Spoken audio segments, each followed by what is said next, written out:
रामकृष्ण हरी माऊली आज होळीसारखा इतका भारी उत्सव आहे आणि हे बघा सकाळचे 8 वाजून सुद्धा हे निद्रास्थानी आहेत. आता निद्रेतून उठल्यानंतर यांच्यासमोर जी सर्वात मोठी अडचण होती ती म्हणजे मच्छरदाणीची घडी करणे.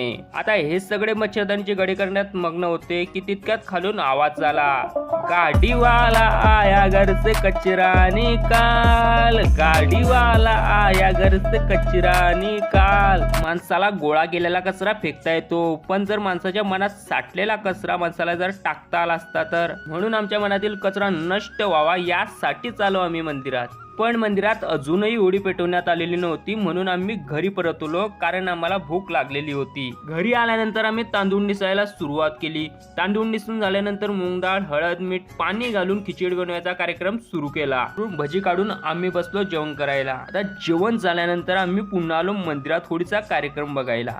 होळीमध्ये मी नारळ टाकलं होतं ते पुन्हा मला मिळालंच नाही, म्हणून होळीचं आणि माऊलीचं दर्शन घेतल्यानंतर आम्ही आलो घरी.